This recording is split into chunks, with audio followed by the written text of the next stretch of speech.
Entonces voy a partir esta clase haciendo una acotación. Yo les dije que iba siguiendo el libro de Sotomayor y es efectivamente lo que estoy haciendo. Y ahora repasando, sí, preparando mi clase, me doy cuenta de que estos intervalos son cerrados, ¿ok? Entonces aquí, déjenme borrar esto. Este intervalo es cerrado aquí. Y la bola es cerrada también. Entonces voy a enfatizar aquí, voy a poner una barrita ahí y aquí un menor igual. ¿Ok? Y esto es lo que Sotomayor le llama I sub A. Entonces avisa, por supuesto depende de T0, ¿sí? Entonces en realidad esto debe ser un... Déjenme borrar esto, no me importa ya. Entonces este en realidad debe ser un I sub A de T0, pero el T0 se subentiende en el contexto, pero un intervalo cerrado, ¿ya? Entonces, bueno, uno impone estas notaciones como para ahorrar tiempo, pero al final, si uno quiere ser bien explícito, termina perdiendo el mismo tiempo, porque ahí le tendría que poner una barrita, etcétera, pero se entiende, ¿ok? Lo importante, voy a borrar, de hecho, aquí todo esto, lo importante es que el intervalo aquí es cerrado, ¿ya? Entonces, esto responde un poco a una pregunta que me hicieron ayer respecto de la existencia de este M. Entonces, como la función es continua, y está definida sobre, o sea, cuando lo considero sobre un compacto, entonces ese máximo siempre existe, no es un supremo, digamos. Y el teorema me asegura la existencia y unicidad en un intervalo cerrado también, ¿ok? Aquí es cerradito. Este es lo que Sotomayor le llama I sub alfa. Yo le puse I tilde, pero depende de alfa. Ok, esto es importante. Parece una sutileza, pero importante porque lo voy a usar... Ustedes saben la importancia de la compacidad como propiedad, ¿cierto? La compacidad es un bien preciado, ¿eh? Y entonces, eso no tiene solamente que ver con el acotamiento, sino que también con la propiedad topológica de la cerradura, ¿sí? Entonces lo voy a usar, voy a explicar un poquito, a mí me decepcionó un poco, tengo que confesar, que fuese cerrado, pero es por vicios más bien propios que otra cosa. Ok, la demostración no cambia nada, no hace ninguna diferencia. Ok, entonces este es lo que uno llama, digámoslo así, el teorema de existencia y unicidad local. Como que uno dice, mira, yo me paro en un conjunto compacto y eventualmente achicando el dominio de definición de la F, encuentro una única solución para la EDO, para el problema de valor inicial, de hecho. ¿Okay? Ok, entonces lo que vamos a ver hoy, bueno, aquí está la demostración, etcétera. Claro, aquí discutimos un poquito del intervalo max, del intervalo de definición, ¿cierto? Como en un ejemplo concreto, un ejemplo que tiene solución explícita, esta cosa, o sea, el teorema efectivamente, el teorema efectivamente entrega un intervalo que no se contradice, por supuesto, que no contradice un cálculo a mano, ¿cierto? Un cálculo explícito. Y ahora vamos a ver algunos corolarios, ¿cierto? Algunos corolarios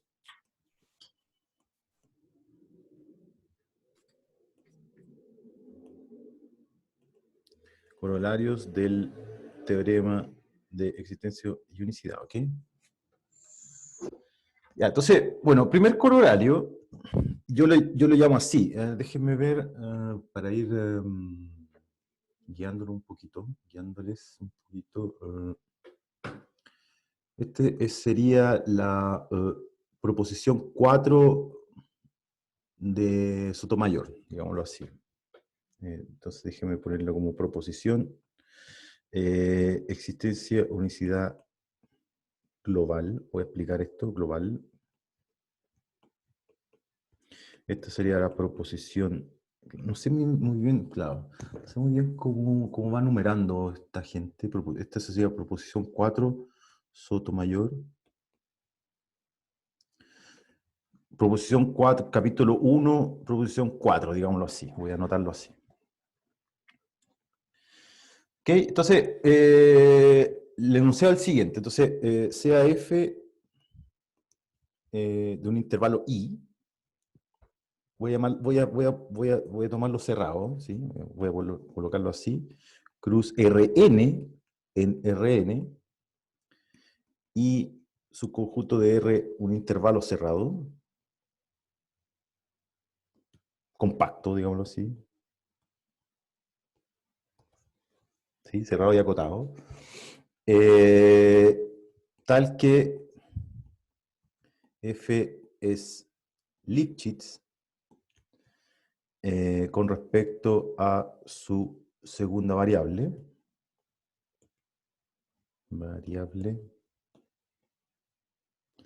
En todo el conjunto. Ya, ojo con eso.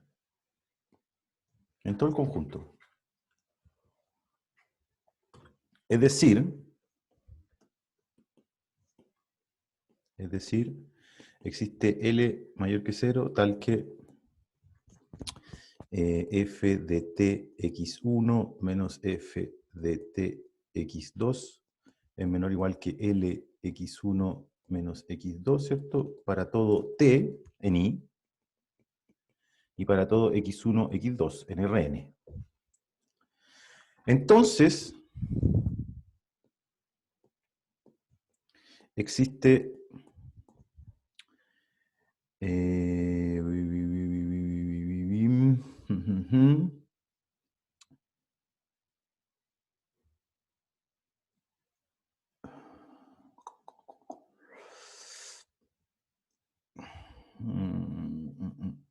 a ver, voy a anotar, voy a ir viendo a Sotomayor nomás, ¿no? Entonces existe una única solución de I' igual f de t, i, sujeto a la condición i entre 0 y 0, ¿cierto? Para todo t0 en i y 0 en r. Ya, fíjense, solución definida, eso es lo importante, i de i barra en Rn del PBI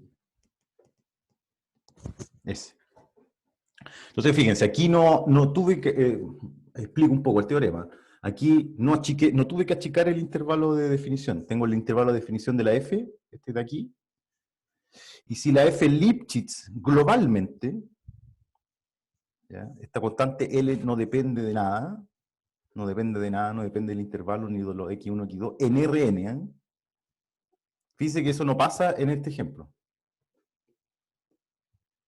Eso no pasa en este ejemplo. Esta no es Lipschitz en R en este caso, porque aquí la f va de R plus R en R. Esto no pasa aquí. Y vemos las consecuencias, ¿cierto? Hay una asíntota, hay una singularidad, ¿cierto? Ahora, aquí estoy suponiendo que la f es Lipschitz en todo Rn. Ahí está la globalidad, digámoslo así. Entonces, existe una única solución definida en todo el intervalo. ¿Ya? La demostración es igual que antes, ¿no? ¿Ya?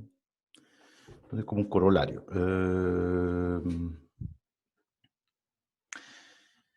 Ahora, lo que yo creo, me da la impresión, claro, porque, a ver, déjenme hacer un pequeño cálculo. Yo creo que ese intervalo puede ser cualquier cosa. Yo creo que ese intervalo puede ser cualquier cosa. Me lo voy a jugar aquí. Porque, a ver, yo tengo un T0 aquí, tengo un I0, ¿cierto? El teorema local, el primero, me dice, mira, tú tienes solución en I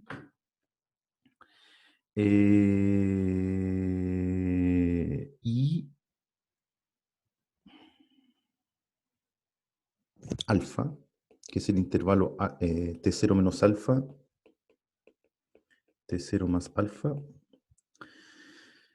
donde alfa es igual al mínimo entre A y B sobre M, ¿cierto? Estoy pensando que el intervalo original y alfa es el... Bueno, ahí está cerrado. T0 menos A, T0 más A, y esta cosa es Lipschitz. Perdón, el M es el máximo de la F en la bola, en I alfa, en IA cruz la bola. Ok, entonces,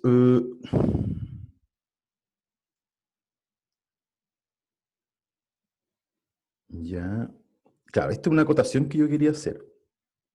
Si la F es Lipschitz, fíjense, voy a hacer todos los cálculos como en una dimensión. Si la F es Lipschitz, F de t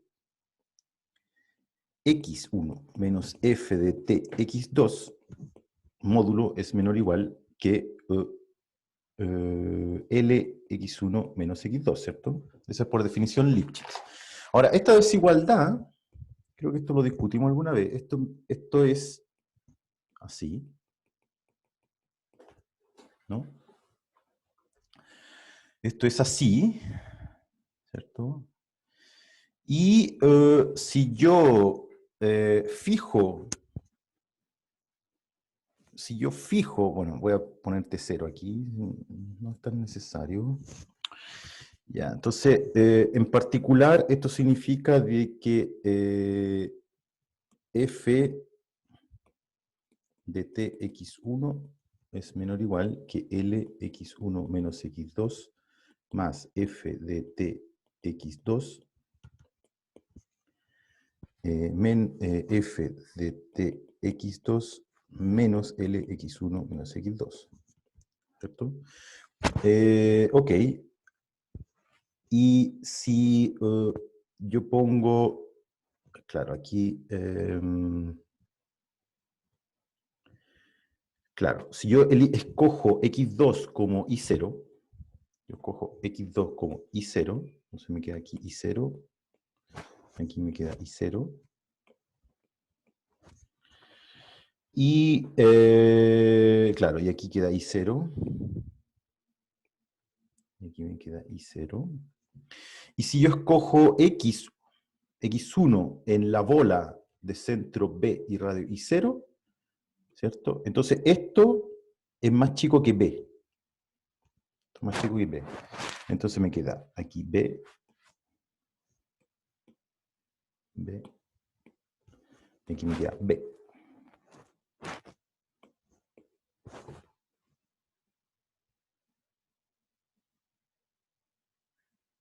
¿Cierto?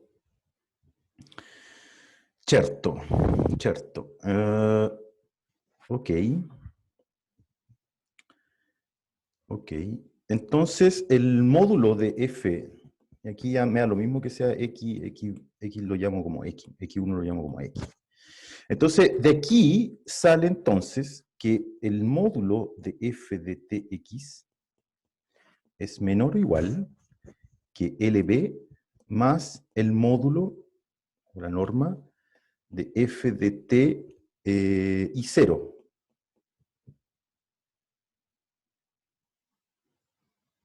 Para todo t. Para todo t. Ok. Y entonces...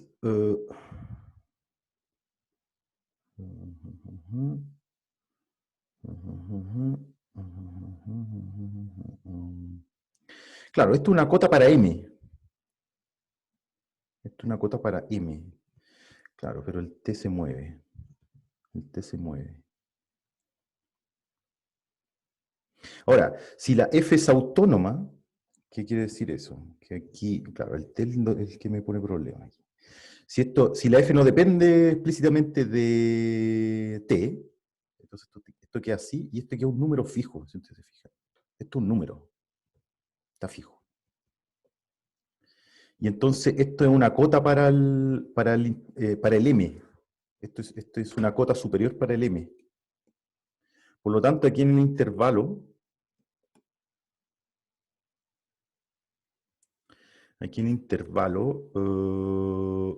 este numerito que está aquí, Cuando la f es autónoma, entonces el a puede ser infinito, porque la f es autónoma. ¿Ya? No hay restricción sobre t. Ahora, este de aquí se puede estimar. Este de aquí es b sobre b sobre lb más norma de f de i0, que es un número.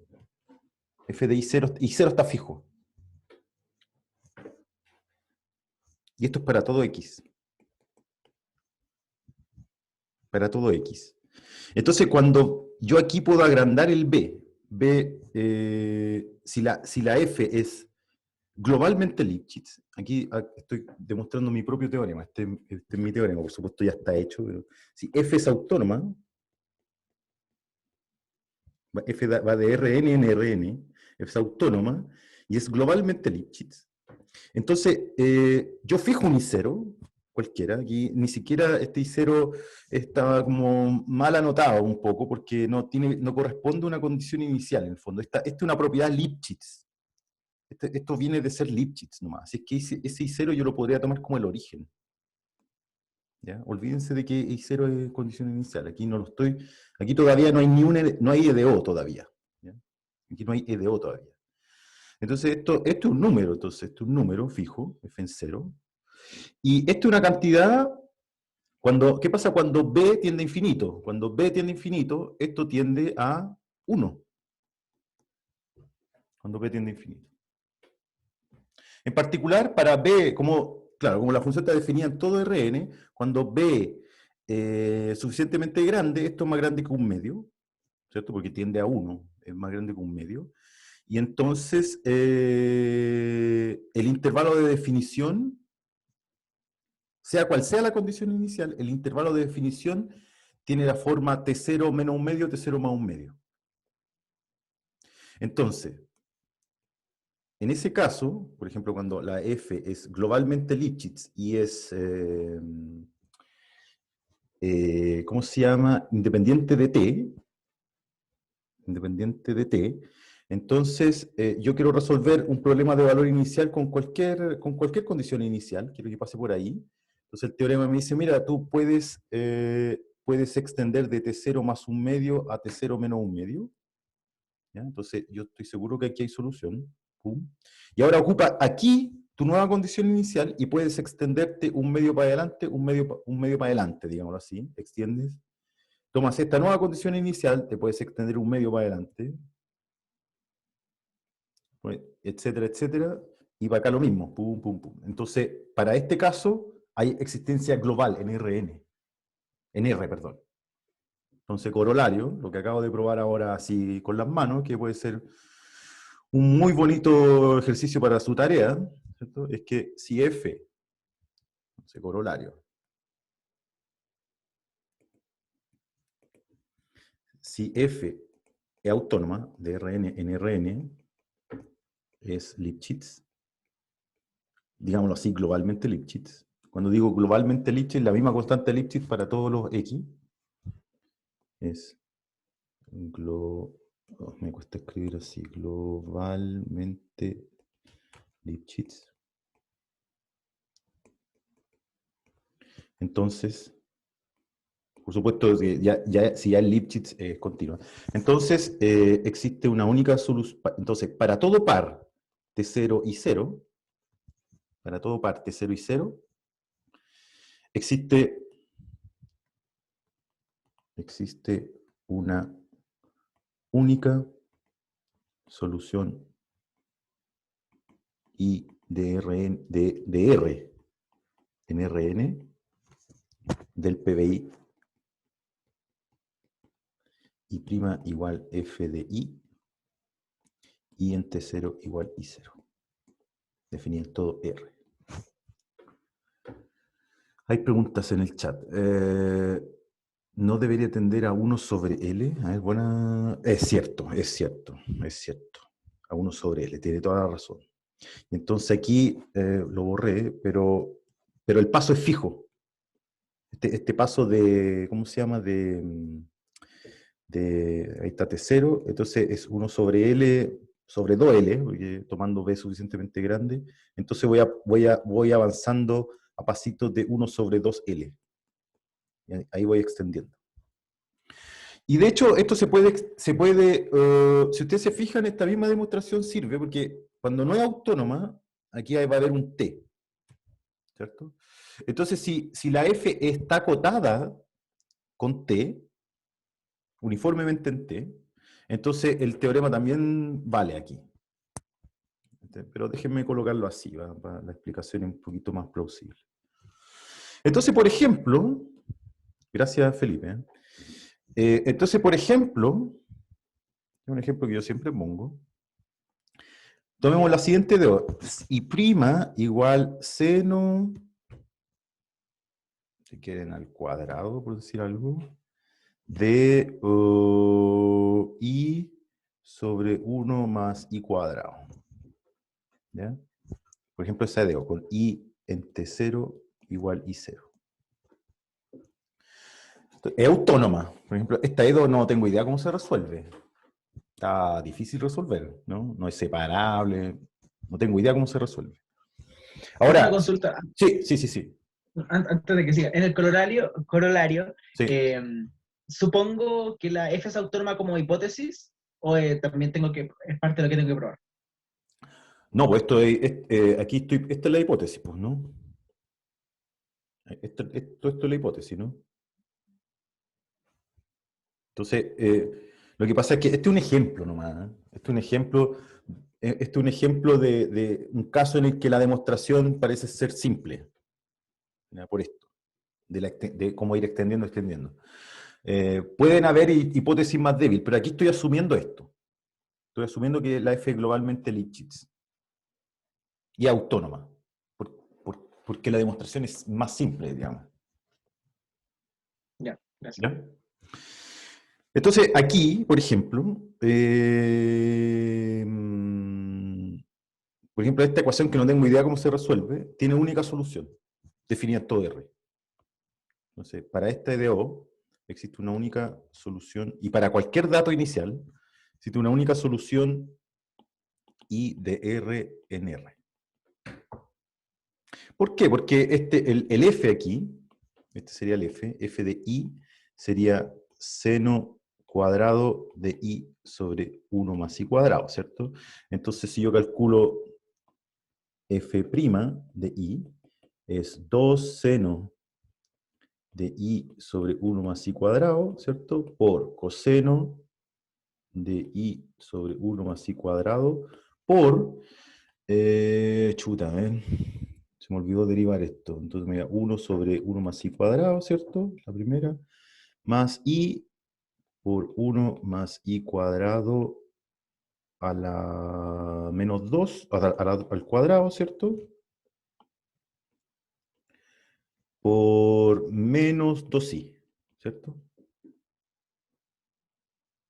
Entonces me queda 2 seno de i sobre 1 más i cuadrado por coseno de lo mismo por factor de 1 por 1 más i cuadrado menos 2i cuadrado sobre 1 más i cuadrado al cuadrado. Me avisan si no derive bien.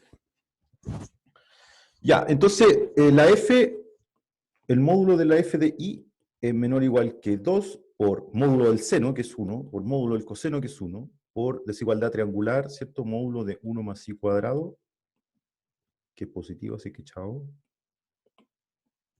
Más 2i cuadrado, 1 más i cuadrado al cuadrado. Ahora, este número es menor que 1. Y este número también es como menor que 2. Así que todo esto es menor o igual que 4. Y entonces por el teorema del valor medio, ustedes saben eso, f de i1 menos f de i2 es igual, ¿cierto? Es igual a f' de un chi entre medio de i1 y i2 por i1 menos i2. Entonces tomo módulo, el módulo se porta bien con la multiplicación, y la derivada de la f es uniformemente acotada. Esto es menor o igual que 4 por i1 y 2 para todo i1 y 2. Entonces esta cosa es globalmente Lipschitz. Entonces aplica el corolario anterior Y entonces esta ecuación, que no tengo idea cómo se resuelve, yo sé que tiene solución única y está definida en todo R. Y entonces en particular, por ejemplo, si yo les digo, yo quiero resolver este DO, entonces yo sí sé cuál es la única solución. ¿Cuál es la única solución de ese DO? De ese problema de valor inicial. ¿Cero? La solución trivial. Cero. Fíjense que cero es solución del PBI. Porque seno de 0 es 0, deriva de 0 es 0. Y entonces 0 satisface este DO y como el teorema me asegura que es la única que hay, no busco más. Se acabó. Por ejemplo. ¿Ok? Ya. ¿Preguntas? Profe, yo tengo una pregunta. Sí. No sé si podría profundizar un poco más en cuando se refiere a que nosotros vamos como extendiendo el intervalo. Mm. Y mi duda es, ¿cómo uno puede asegurar de que como las soluciones que va encontrando en los diversos intervalos se van pegando de forma adecuada? No sé, yo me puedo imaginar que, no sé, queda discontinua. Ya. ¿Cómo no? Sí, claro, a ver. Tú partís de una condición inicial, ¿cierto? Ya, de ahí partí. Entonces el teorema te va a asegurar, lo importante es que el intervalo de definición es, el largo es uniforme, digámoslo así. Esto es lo que yo calculé aquí como 1 sobre 2L, ¿cierto? Donde el L es fijo. Ya, entonces aquí tú sabes que hay solución única. Y si quieres te puedes echar, a ver, si quieres te puedes echar un poquito para adentro. Como 1 menos 2L menos epsilon. Un poquitín para adentro, para tener aquí un pequeño espacio. Entonces, como eso te lo permite la uniformidad del intervalo. Entonces, te metí un poquito para adentro. Y ahora aquí, ahora con este T1, digámoslo así, y este I1, que tú sabes que existe, porque ya tienes la solución, puedes abrir un intervalo del mismo largo. ¿Cierto? Entonces te echas un poquito para adelante y para atrás, pero para atrás no me importa, voy a ir para adelante no ahora. Entonces el teorema te asegura de que vas a tener una solución ahora con esta condición inicial, ¿sí? Eh, hasta la línea amarilla. ¿Sí? Entonces no puede pasar esto, que se despegue. ¿Por qué? Porque en este intervalo común, por eso te digo que te abras un poquito aquí, en este intervalo común yo sé que hay una única solución, que era la negra, la solución negra. Entonces, si al pegarla, o sea, al tratar de extenderla se despega, en este intervalito común voy a estar negando el teorema de existencia de unicidad. Entonces, tiene aquí, en este pedacito, tiene que ser la línea negra. Tiene que ser aquí la línea negra. ¿Sí? Y después continúa, porque la solución ahora va a estar, ahora tú miras este intervalo amarillo, la solución tiene que continuar continua y diferenciable, de hecho, por ser solución de una EDO. Entonces la línea negra llegó hasta ahí, pero en realidad, al hacer esta extensión, yo puedo ir extendiendo un poquito más. Y después si hago el mismo juego, con un puntito aquí T2, digamos así, y condición I2, voy a agrandarme nuevamente, hasta aquí, y en este intervalo común, que sería este, no puede ser distinta. Entonces se va pegando continuamente. De hecho, diferenciablemente. ¿Sí? Sí, profe, gracias. Ya. Profe, yo tengo una duda, porque esta función es globalmente Lipschitz, pero no es contractiva. No. ¿Y el teorema no me pedía una Lipschitz contractiva? Sí, es que ahí tú estás confundiendo los conceptos. Es una buena pregunta. Yo quiero resolver este DO. Digamos, TI y en general, ¿cierto? ¿Cierto? Ya, aquí la F es Lipschitz. Y F va de un intervalo cruz Rn en Rn. Ahora, para probar ese teorema, yo usé maquinaria pesada, me fui a un espacio funcional, ¿cierto? Entonces ahora yo definí una F grande, ¿cierto? que va de las continuas, del intervalo, en la bola, ¿cierto? Así fue como lo demostramos, en continuo intervalo de la bola, ¿cierto? Y yo quiero encontrar un punto fijo, claro, donde la f toma una función y la asigna i0 más la integral entre t0 y t de f de s y de s de s, ¿cierto? Porque está una función i de s. Y entonces, encontrar punto fijo de la f, fíjate que la f es un funcional, toma funciones y entrega funciones, ¿cierto? Punto fijo de la f grande son soluciones de esta. Entonces es un poco mezclar peras con manzanas, o más que mezclar peras con manzanas, claro, es confundir un poco las demostraciones. La f Ah, la grande, contractiva era la F grande. claro, la contractiva Ah, es la ya. f grande, y para probar que es contractiva, después de una iteración, uso que la f chica es Lipschitz. ¿Sí? Ya, sí, yo me confundí. Sí, Sí. está yo. ¿Está bien? ¿Aclaró la duda? Sí, aclarada la duda. Ya. ¿Más preguntas?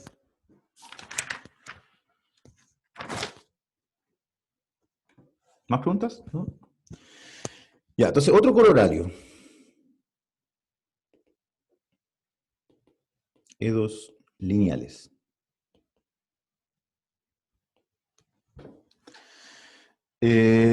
Ok, entonces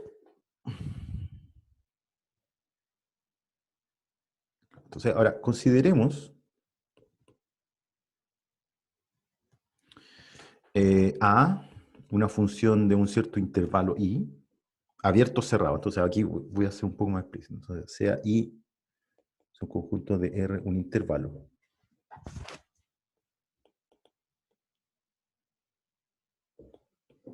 Entonces consideremos A de I en el conjunto de las matrices de n cruz n en R, y B de un intervalo en Rn, continuas. ¿Ok? Solo continuas. Ya, entonces,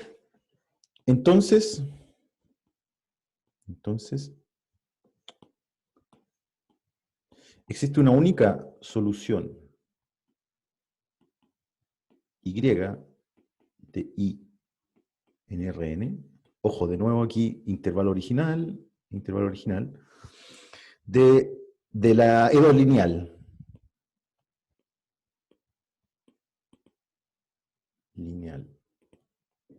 I' igual A por I más B, ¿cierto? Una E2 no homogénea. Por supuesto, aquí va un T, y aquí va un T, y aquí va un T, y aquí va un T, ¿cierto? Pero uno lo omite.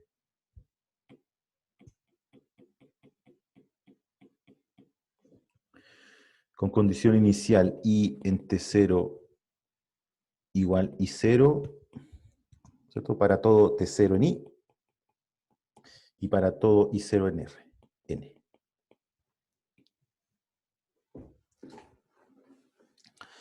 Ya, por eso partí esta clase, de hecho por este teorema partí la clase especificando que el teorema local es en el cerrado, porque en la demostración que aquí aparece se usa. Ahora, lo que a mí me gusta un poco, bueno, y esto se puede generalizar, ustedes van a poder ver que esto se puede generalizar, que es básicamente lo que traté de hacer aquí. Es como una pequeña modificación de este argumento que yo expliqué aquí, que me parece que ustedes lo van a tener que replicar en su tarea pronta.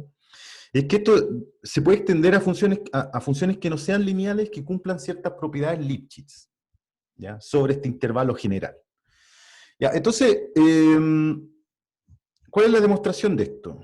La demostración de esto es la siguiente. Demostración, entonces, aquí estoy siguiendo Sotomayor, obvio. Sotomayor. Y la demostración es la siguiente. Lo que uno hace es tomar, se considera una secuencia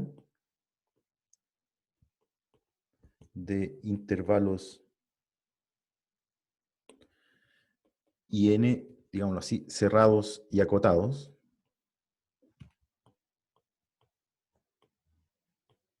¿Sí? Tales que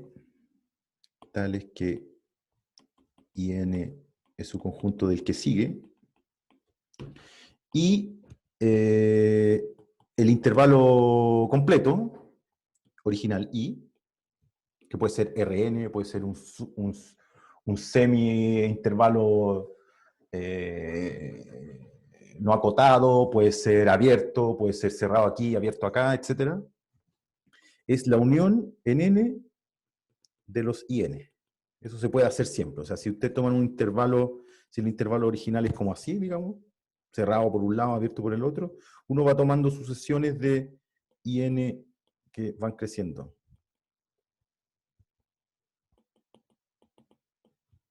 Y se va acercando, ¿cierto? Y aplico el teorema, y que contienen a la condición inicial, que contienen al T0. Entonces aquí adentro está T0. ¿Cierto? Pongámoslo así, con esto y T0 en IN para todo N. Y entonces voy resolviendo y se resuelve el problema de valor inicial en ese intervalo. Entonces el teorema anterior, el teorema local, digámoslo así, el teorema global me asegura existencia y unicidad en cada intervalo cerrado, compacto. Entonces, aplicando el teorema, o sea, aplicamos el teorema global. Cuando digo global, uno o una se puede confundir o puede malinterpretar de que yo digo, hay existencia en todo R, eso es como global. Cuando digo global, este apelativo que es mío, es básicamente mío, cuando digo global es que la solución está definida en el intervalo original. Este es mi universo al principio, este es mi conjunto universo para mí. ¿Ya? Entonces la solución está definida en ese mismo conjunto universo. Distinto del teorema local, que tiene un universo, el intervalo IA original, pero el teorema es local porque me dice, oye, ten cuidado, tenés que achicarte. ¿Sí? Por eso yo le llamo global. Donde está definido todo, la solución también está definida. A eso yo me refiero. ¿Okay? Y ese intervalo puede ser chico, grande, acotado, no acotado, etc. Me da lo mismo. Y entonces aplicamos el teorema global en cada intervalo IN. ¿Cierto? Y entonces voy a tener aquí voy a ir un poquito más rápido porque queda poco tiempo. Entonces aquí voy a tener una condición inicial, ¿cierto? Yo quiero que en T0 la solución valga algo, I0. Aquí está T0 y aquí vale I0. Entonces, en este intervalo IN, en el primer intervalo voy a tener una solución, ¿cierto? Después en este otro intervalo voy a tener otra solución. Pero fíjense que aquí adentro,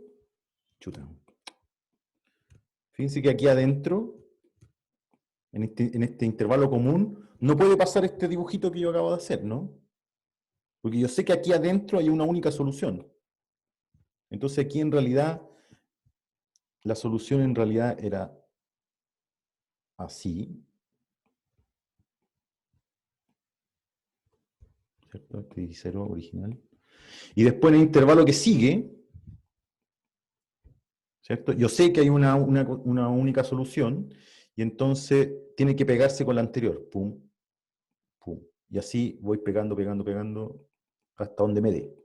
Que es el intervalo completo, de hecho. ¿Sí? Entonces, y por unicidad,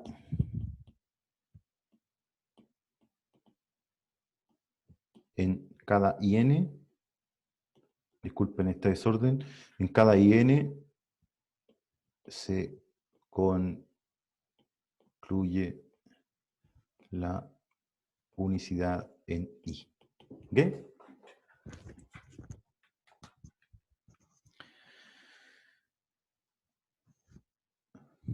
¿Preguntas?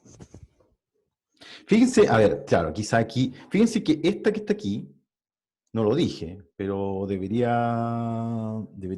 que, claro creo haberlo hecho en una de las primeras clases. Esta f de aquí, o sea, la f aquí, f de t, i, es a de t, i más b de t. Y eso es Lipschitz, con respecto a la segunda variable. Yo hice un ejercicio de ver que las lineales son Lipschitz. Y la no homogeneidad, la B, se cancela, porque es f de t y 1 menos f de t y 2. Entonces los B, como el t es común, se cancelan y corresponde a la Lipschitzianidad de las funciones lineales. ¿Ok? Profe, Sí. en ese espacio de matrices, ¿qué métricas podemos considerar? Así que yo no conozco ni una al menos. Cualquiera ¿Cualquiera? porque es este espacio de dimensión finita. Entonces Ah, sí, la norma, o sea, la equivalente. la distancia que usas es la norma, la que tú quieras. Digamos, si tú tienes una matriz, tienes la norma 2, que es exactamente lo mismo de siempre, es sumar los cuadrados de todos los coeficientes al cuadrado, entonces sumas en I y en J. O la norma infinito, que es el máximo en I y en J de los módulos de los coeficientes, etcétera. Pero este espacio tiene dimensión n cuadrado, dimensión finita, entonces todas las normas son equivalentes. Entonces da un poco lo mismo. Obviamente, si tú quieres ver esta función, este campo de velocidades, este campo de pendiente, lo ves como una f y quieres calcular la constante de Lipschitz, digamos como para estimar el intervalo. Esa constante, que también lo discutimos en una de las primeras clases, esa constante de Lipschitz depende de la norma que tú escojas, ¿no? Eso también lo discutimos. Pero el teorema no se ve perturbado, digamos, todo este esquema de aproximación, no se ve perturbado por la norma que escojas, porque, claro, eventualmente el intervalo va a ser un poquito más chico, un poquito más grande, porque cambias tu constante de Lipschitz, digámoslo así. Pero ni siquiera, porque en realidad el largo del intervalo depende de la norma... Ah, sí, ahí, claro, depende. Porque depende de la m. Claro, depende de la m, y la m es el máximo de la f, ¿cierto? Depende de la m, y claro, el máximo también depende de la norma que escoja. Pero el intervalo va a ser o un poquito más grande o un poquito más chico, y entonces quizás con una norma te vas a demorar un poquito más en llegar hasta acá, pero como es un proceso límite, vas a llegar igual. Entonces el teorema no se ve, el enunciado del teorema no se ve alterado por la norma que tú escojas. ¿Sí?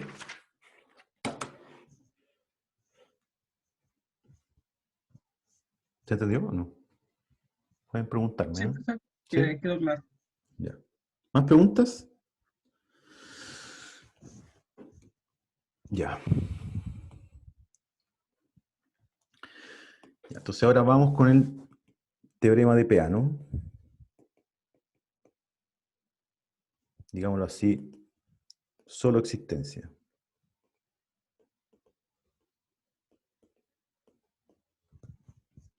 Y entonces voy a disminuir la hipótesis sobre la función, sobre el campo dependiente para tener existencia pero no unicidad. Y ahí está el ejemplo que alguna vez hice. Entonces, ¿cuál es el enunciado? Entonces también Sotomayor, ¿no?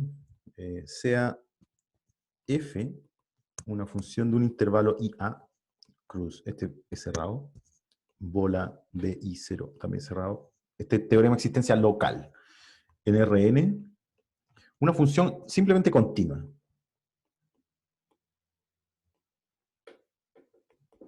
Una función continua. Claro, a Sotomayor le llama a esto omega, como al producto cruz, ¿sí?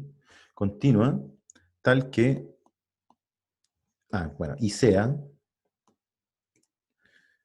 o denotemos en realidad, esto es consecuencia de la hipótesis, denotamos m igual al máximo del norma de f de tx con tx en omega. Ese máximo, ¿por qué existe? ¿Por qué no es un supremo? Porque son cerrados. porque es un cerrado ahí acotado.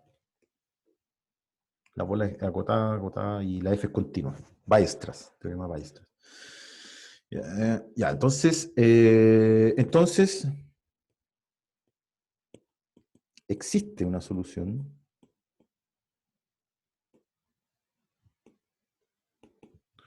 I de I alfa en Rn. Existe una solución del PBI I' igual F de T, I, con condición inicial I en T0 igual I0. Este I alfa I A barra es T0 menos A, T0 más A. Claro, y aquí el alfa, donde el alfa es el mismo de antes, donde alfa es el mínimo entre A y B sobre M. ¿Ok? ¿Cuál es la demostración? Entonces voy a ejecutar la demostración aquí. Demostración. ¿Tiene alguna pregunta? Bueno, aquí insisto en esto. Existe nomás. Existe. Puede no ser única. Y de hecho hay ejemplos. Vimos ejemplos. Entonces, claro, puedo partir con el ejemplo por si no lo recuerda. Entonces, por ejemplo, la EDO I' igual raíz de I, I en 0 igual 0, tiene al menos dos soluciones. ¿Cuáles son esas dos soluciones? I1 en t igual 0 para todo t, y 2 de t igual 0 si t es menor o igual que 0, y creo que es un cuarto t cuadrado si t es mayor que 0. Y claro, ¿qué es lo que pasa? Que esta cosa no es Lipschitz alrededor de 0. Entonces notar que el teorema de existencia de unicidad no aplica aquí, o no se cumple en realidad. Notar que no se cumple la hipótesis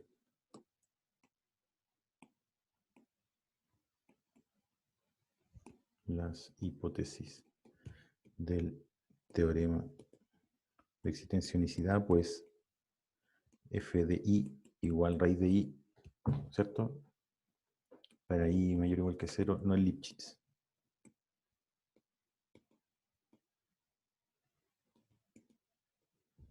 Alrededor de 0.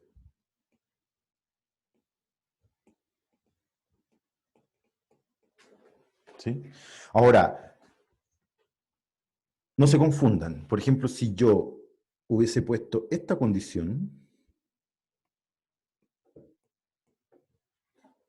ese problema tiene una única solución definida alrededor de 0.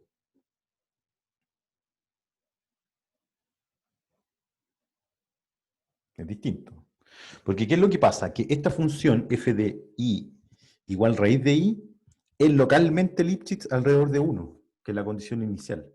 Entonces, si yo pido que pase por ahí, aquí alrededor de 1, aquí tengo que verlo así. Este es el mundo de las Y, este es el mundo de las T. Y yo quiero imponer esta condición inicial en 0, en T igual 0. La F en realidad ve esto como variable, ¿no? Entonces la F, aquí está 0, aquí está 1, aquí como que roté, ¿cierto? Este I. La F es así. Entonces aquí, alrededor de 1, digamos entre 1 medio y 3 medios, la función f de i sí es Lipschitz. El problema aquí en 0. Aquí en 0 es donde las pendientes se van empinando. Entonces, este problema tiene una única solución y uno puede calcular el intervalo de definición con el teorema local. Pero cuando impongo esta condición inicial, estoy mirando acá. Y ahí estamos fritos. ¿Sí? Ok. Así que ojo, también juega un rol, no solamente la F, también juega un rol la condición inicial. ¿Preguntas? Entonces voy a demostrar el teorema de Peano. Ya, entonces, claro, entonces, recordemos que estamos sobre, bueno, f de I a barra cruz B, B, B y 0 barra en Rn es continua. Ya, entonces, por teorema de Stone-Weierstrass,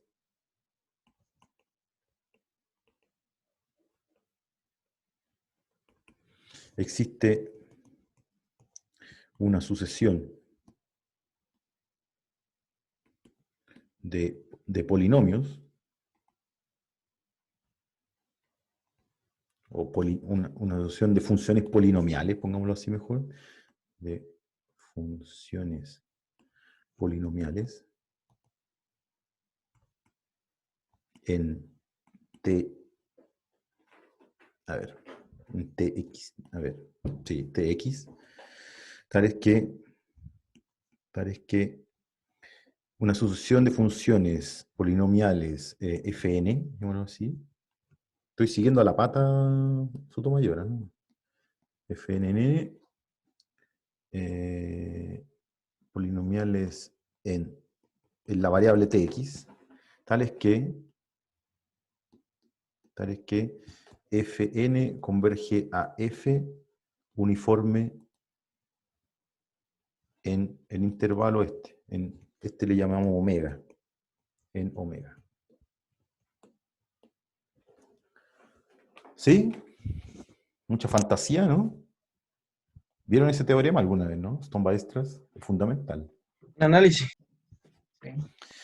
Ya, ahora, la única salvedad que yo podría hacer es que recuerden que esta f es vectorial. Entonces uno básicamente aplica el teorema de Stone-Weierstrass componente a componente nomás. ¿Ya? O sea, lo que digo es lo siguiente. O sea, esto que está aquí significa que para todo i desde 1 hasta n, fn sub i, de hecho, esto lo voy a escribir así. O sea, esto es exactamente lo mismo que decir esto. El supremo, de hecho, que pasa a ser máximo, por continuidad, máximo, de t, x en omega, de módulo de fni de tx menos fi de tx tiende a 0 cuando n tiende a infinito. Eso es converger uniforme en omega. ¿Cierto? Y claro, donde estas son las componentes de las f, porque f es vectorial. ¿Sí? Y estas f son polinomios en las variables tx. Y recuerden que x está en Rn también. Entonces, como que las fi n de tx son polinomios de la forma a0 más a1t más a2t cuadrado más a3t cubo hasta un cierto antn, no, a ktk más polinomios en x, digamos v1 x1 más v2 x1 cuadrado, porque el x también es vectorial, ¿eh? El x también es un vector, es un conjunto de Rn. v1x más v2 x cuadrado, x1 cubo, etcétera, etcétera, más vk x1k, después con los x2, más v, digámosle, c 1, x2 más c2, x2 cuadrado más bla, bla, bla, bla, bla. Ya se me van acabando las letras. Después de, ya hasta, no sé cuántas tengo, con los xn, de 1, x, ya se me va un poco las letras. Entonces, le voy a llamar v11, v21, v11, v21, v31, v3.1, vk1. Ese segundo índice tiene que ver con el segundo índice tiene que ver con qué coordenada y el primero tiene que ver con qué potencia. Entonces te va a quedar v21, v22, etcétera, hasta v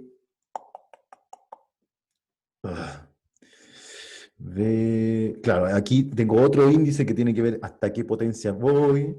¿Se entiende, no? El menjunje que esto. Y después tengo que combinarlas todas. O sea, después pueden ir X1 con X2, con T, todas las posibles combinaciones. Es un mono bien feo.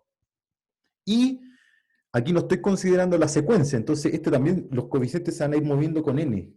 Entonces, cada coeficiente tiene un montón de índices. Pero son puras multiplicaciones y sumas de la variable T, X1 hasta Xn. ¿Se entiende? Stone-Weierstrass. ¿Ya? Pero existe. Ahora, un polinomio es Lipschitz, porque es una función infinitamente diferenciable y está definido en un compacto. Entonces, en los 3 minutos que me quedan voy a esquematizar lo que resta de la demostración. Entonces, cada Fn satisface las hipótesis del teorema de existencia unicidad, ¿cierto? Entonces, existe una IN, entonces existe una única IN definida sobre este intervalo I alfa. Y eso es otro. Como converge uniforme, como pasa esto, en particular,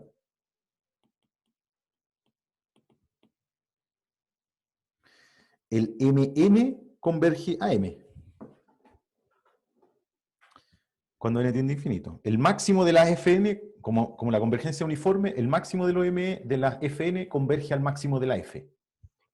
Por lo tanto, yo aplico el teorema, y claro, aquí en realidad voy a tener una existencia sobre un alfa n, donde el alfa n es el mínimo entre A y B sobre Mn, donde Mn es el máximo de la Fn. Pero como Mn converge a M, haciendo siendo cuidadosa, yo puedo borrar el n.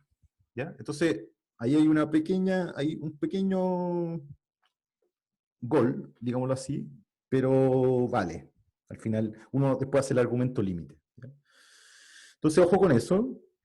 Entonces, existe una única solución IN definida en este intervalo del PBI, I' igual Fn de t, i, sujeto a la condición I en T0 igual I0.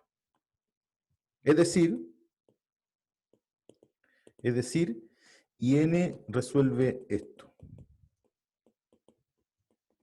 en la formulación integral para todo t, ¿cierto? En este I alfa. ¿Ok? Ya, pues, y ahora quiero pasar al límite. Y existe una única solución. Ya. Entonces, ahora, ¿qué es lo que pasa? Fíjense lo siguiente, que si yo tomo IN de T1 menos IN de T2, esto se van los I0, y entonces me queda la integral entre T0 y T, me queda módulo de T0, T1 de F de S I N S menos la integral entre T0 y T2 de F S I N S ds. ¿Cierto? Módulo, o norma en realidad. Y entonces, pagando el precio de la desigualdad, puedo tomar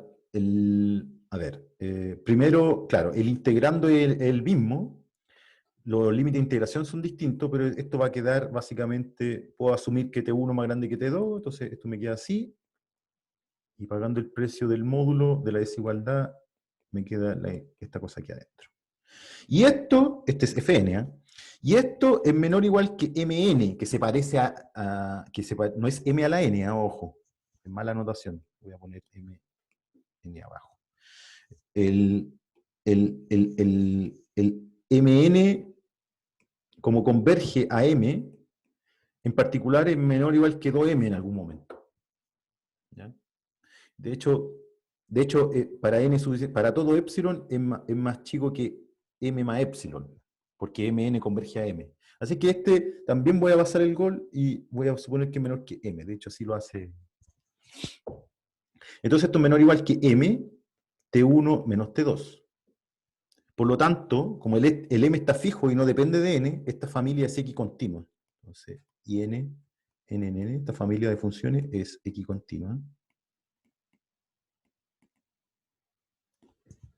Primer punto, me estoy pasando, pero ya voy. Y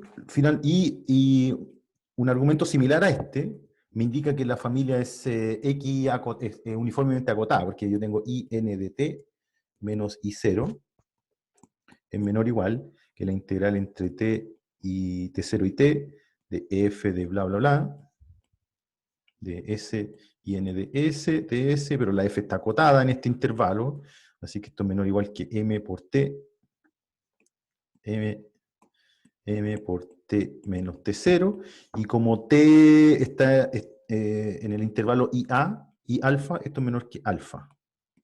Por lo tanto es menor que b, porque el alfa es el mínimo entre a y b sobre m. Por lo tanto, in es menor o igual que b más i0,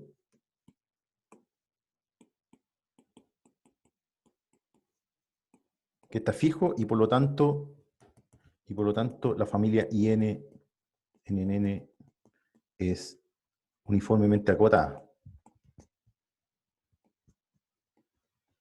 Entonces, uniformemente acotada y equicontinua, ¿a qué huele?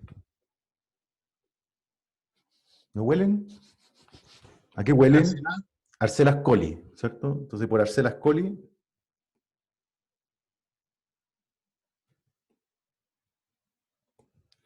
existe una subsucesión que converge. Y sub n sub k que converge a un cierto i barra.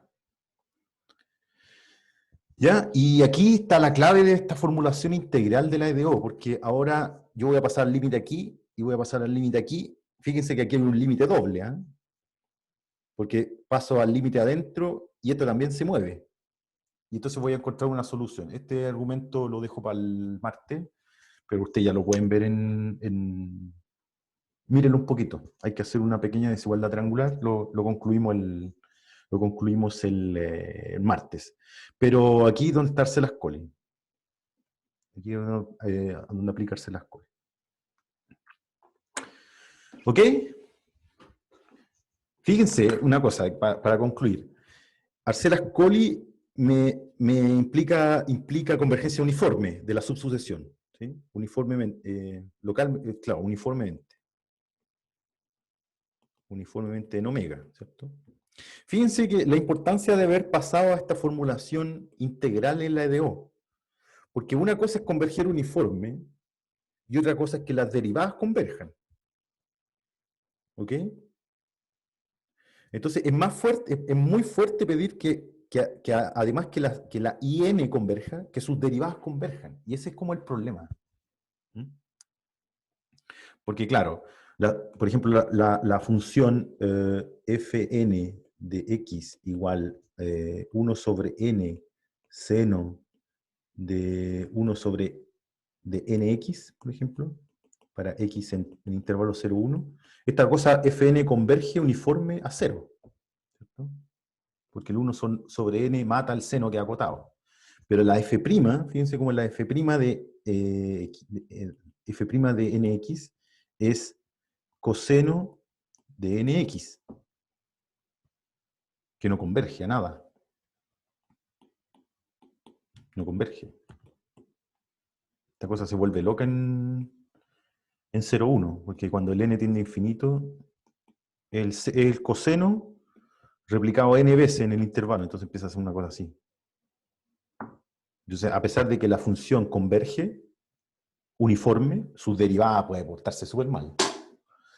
Entonces, ahí está la importancia de haber pasado esta formulación que yo le llamo débil, que tiene que ver con la integral. ¿Ya? Por eso yo amo la integral y las derivadas, a pesar de que uno hace ecuaciones diferenciales, las derivadas se portan siempre más o menos mal, pero la integral siempre se porta bien. ¿Preguntas? Lo dejamos hasta aquí. Disculpen los minutos que me pasé. ¿Tienen preguntas? Profe, creo que adentro de la integral quedaba la diferencia, pero creo que la cuota es la misma. ¿En cuál diferencia aquí? La siguiente slide. Ah, esa, ahí. Lo anterior. Esa, ahí. Donde la cuota por M, ¿o no? ¿No hay problema? No, pues, porque es el mismo integrando, pero lo que cambia son los t. Entonces quedó así. Ah, ya, profe. ¿Cachai? Que la integral para uno va hasta T1 y para la otra va hasta T2, pero es la misma función. Entonces los integrandos son iguales. Los n son iguales. Ah, Entonces, sí, sí. Ahora lo veo. Ya, esta la matamos el martes, pero leanlo. Está ahí en Sotomayor. Estoy demorando un poco, no sé si voy muy rápido en las clases.